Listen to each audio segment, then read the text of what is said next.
Alright, hello everyone, this is Chara, and today I want to go over the abilities I want to return for Splatoon 3. I'm going to be pretty harsh on this, and this is more of my personal preference for what I think should come back in the next game. And I've included Splatoon 1 and 2 abilities. Not all of them, since some of them are kind of pointless. For example, Special Duration Up is a Splatoon 1 ability, but Special Power Up is Duration Up plus extra stuff. So abilities like that aren't included. Stuff I did include is the Ink Res and Stealth Jump from both games because they do work substantially differently. So I'll just rank which one I would rather have, and without further ado, we can get started. I guess let's start with the get rid of it first. Number 1, Ability Doubler. I don't see a reason Ability Doubler exists because it just basically makes it so the shirt you use has 18 AP instead of 19. For those who don't know, subs count as 3 AP or ability points, and mains count as 10. So by exchanging your main and 3 subs for 6 subs, you're effectively having less gear potency than you would normally. I know a lot of people say Splatfest, but listen, Splatfest, you should just be able to use main and sub abilities from whatever shirt you want and just have it overlaid on the Splatfest tee. Problem solved. Like, get rid of this, please. I think Cold-Blooded made sense in Splatoon 1 because Echolocator existed and was good, so having a strong amount of direct locations makes Cold-Blooded make sense. But I think location, in terms of directly marking where people are, isn't really a great thing, and the game has kind of moved away from that, like Han in Splatoon 1 directly located people, point sensor, Echo. This game really just has point sensor and ink mines with a really short duration, so I don't see the point of having the exclusive Cold-Blooded anymore. Likewise, Splatoon 1 Haunt I don't want back because I don't like directly locating people for like 20-something seconds. I think Splatoon 2 Haunt is a lot better, so we can kick that out as well. Respawn Punisher, pretty easy. This ability literally just makes you and your opponent respawn slower. That is the most boring thing I can possibly imagine. I know this ability was conceived because Quick Respawn exists, but like, Quick Respawn is not meta, and I don't think it's gonna be meta, so I don't see a purpose for it to exist. And I would rather just have different special depletion amounts, like in Splatoon 1. Splat 1 Stealth Jump, because it's broken. While I do like that it slows down your jump by 20%, I think that's a good downside. Hiding the landing entirely is completely busted. So yeah, Splat 1 Stealth Jump ain't it. And next up, we got the Splatoon 1 duo of Damage Up and Defense Up. Now, I've seen a lot of people say Defense Up isn't as bad. Yes, it is. Reducing a main weapon's shots to kill is almost as cancerous as increasing its shots to kill with Damage Up. Damage and defense are both terribly designed abilities. We should have nothing that increases or decreases main weapon damage in Splatoon. Period. Don't bring these back. Don't bring it back on main power-up either. Just get rid of it. Only ability in this tier is Haunt. I don't really think the concept of Haunt makes a lot of sense, and if we're getting rid of the Respawn Punisher effect, then keeping it when it's on Haunt doesn't make any sense to me. I think Haunt's just like a cool ability in concept, but this is 2 games in a row where I really don't like the execution of it. Like, I think it's a bit better in this game than in Splatoon 1. Having a perma silhouette with a Respawn Punisher effect is just kind of weird. I just don't think it's executed very well. I don't 100% think it needs to be gotten rid of, but if they bring it back, I think they're going to have to rework it for the 3rd time, so yeah. Alright, 50-50, Drop Roller. Drop Roller is just worse Stealth Jump, but it's also kind of cool. I like the fact that executing a roll gives you a little bit of swim, run, and ink res boost after it. That's kind of unique, and it works on recalls.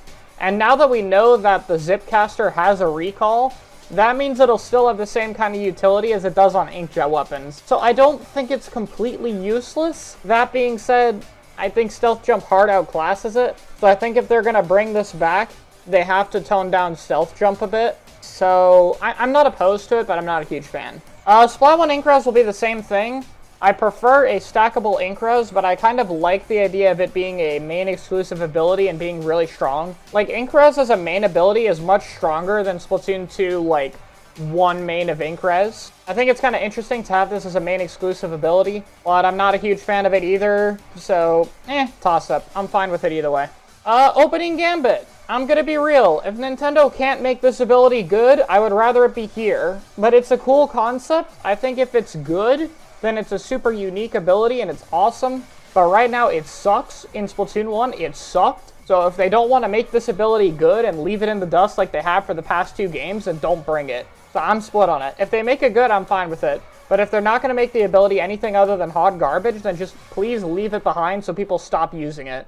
Now, Bomb Sniffer in Splatoon 1 is basically a thing that shows you exactly where all opponents' bombs are and reduces the damage by 20%. Now, Bomb Defense kind of has that same secondary ability. However, I really like the idea of showing you where sub-weapons are. So I think this ability could be reworked to do something like showing where every sub is. It could show you ink mines. It could show you where sprinklers are. It kind of depends what sub-weapons we have. But I think there's a chance for this to have use, and I like the idea of showing you exactly where bombs are. So I kind of like Bomb Sniffer. I kind of want it back. Okay, next up is Object Shredder, and this is a really difficult one to rank because it kind of depends on how important object damage is. I think Object Shredder is essential for Splatoon 2, but will we need it in Splatoon 3? I have no idea. If some things do matter for shredding, like if the bubble shield has HP or the crab mech has HP, then yeah, I'd want to see Object Shredder. But if there's not a lot of stuff for Object Shredder to affect, then I don't think there's a point in bringing it back. Okay, hot take time. Special power-up. I kind of don't like this ability. This is my least favorite of these stackable abilities, because it kind of just encourages higher special output. I don't think it is a heinous crime, because if weapons were the right points for special, if they were higher like they should be, then this ability would be balanced. But if we're going to have another thing where every weapon is 180p, then please do not bring back Charge Up. I think it just increases the output way too much, especially on specific weapons. So I really don't like it. I think Thermal is a cool concept that was poorly executed. The main weapons that would benefit from Thermal Ink, which are Blasters, Machine, and Explo, literally can't use it without Direct, so it's worthless. I think this ability needs a bit of a rework, but being able to hit people and then see them through walls because of it is a really awesome concept. Much better than Haunt.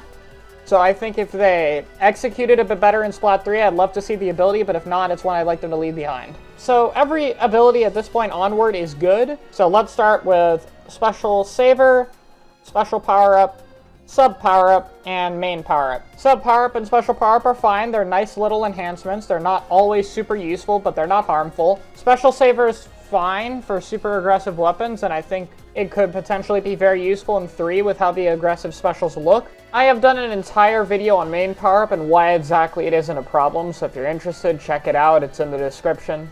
The only thing that ruins it is Damage Up. So this is not for MPU Damage Up. This is for every other effect MPU has, is completely fine and helps a lot with balancing, and it lets the devs buff weapons while adding gear dependency. It's a great ability that was tarnished by Damage Up. Recon is awesome. I have no idea why they didn't bring it back, basically for the way it works, and I don't think I'm going to be able to find footage on this because it requires a gamepad. You basically stand and spawn, and on your gamepad minimap, you can see exactly not only where people are on the other team, but you can see the specific weapons and their location. And it would last a little bit after leaving spawn, so whenever you respawn or super jump back, you would basically have around 3.5 seconds to make very specific callouts. Now, in a solo queue environment, it would still be pretty useful for you, especially if you're playing really aggressively. I think it's a cool ability. I have no idea why they left it behind. Please bring it back. Bomb Defense. There's another one where it really kind of depends on what exactly we have, but I like Bomb Defense as a way to reduce damage from subs and specials because it inherently is something that nerfs subs and specials, and I think that is a cool thing. So I'm fine with Bomb Defense, so they can bring it back. Don't really have too much to say about it. Tenacity. This ability concept is cool. It's another one that needs to be buffed, but I think it does inherently have use in some solo queue matches. So even though it's garbage in comp, I'm still fine with them bringing it back. Last Ditch Effort, another really cool concept. It's kind of like Opening Gambit, but this has the opposite problem of Opening Gambit, which is, if this thing is going to be broken, please leave it behind. They need to tone down the potency. 8 subs of Recovery, Sub-Saver, and Main Saver is way too much. We cannot have this again. It is half of what makes Splatoon 2 cancer to play. It increases so much bomb spam and so much special output. Just get rid of it. Or make it not broken. And finally, that brings us to the essentials. We have the Ink Savers, which are overall great. You sacrifice some gear dependency in order to have a more ink-efficient main weapon, fairly self-explanatory. Run and swim speed, they're great for movement. Everyone likes that. That's super cool. And then quick respawn, great for aggressive weapons. It's pretty balanced in this game. quick super jump. Especially with the new respawn mechanics, I think this would be balanced. Because in Splatoon 2, it's a little bit broken because jumping out is super strong, especially with Ray. But now that there isn't a spawn to jump back to, but you jump to the air spawn thingies, it means you have to jump out and then jump back in somewhere into mid. So I think the ability is going to be much more balanced in 3. And that leads to the 3 best abilities in the game for exclusives, which is Comeback. Really nice set of buffs. It's not too extreme. It's a main of all of the savers, Charge Up, and Swim and Run Speed. Really well balanced, really nice aggressive ability. Stealth Jump, essential to the game. Basically allows more aggressive and risky jumps since they can do it to backline. I think it's really nice. I do think it is a little bit too good because you have to get really close to see the marker. I think you should be able to see it from a little further away, but it's still pretty awesome. And last up is Ninja Squid. This is the best ability in the entire game in terms of design, in my opinion. Almost gets a tier of its own. Ninja Squid is basically the ultimate trade-off. You get a brand new, stealthy movement mechanic in exchange for being slow. And you can off-put that by using more of swim speed, but then you become really gear heavy. There's so much depth to this ability, I really want to see more stuff like this. Like, we need more abilities that are trade-off abilities. Like, you can have this cool effect, but it's going to take away something that you can counteract with an ability. Like, maybe there's an ability that makes you faster when you're away from your team for Slayers, but if you get closer to your team, you're slower. So if you want to be faster at all times, you're going to have to run some swim speed and run speed, or something like that. More trade-off main exclusive abilities are exactly what I think the game needs. And with that all being said, that's my list. Let me know what you guys want to return in Splatoon 3, and I will see you all in another video.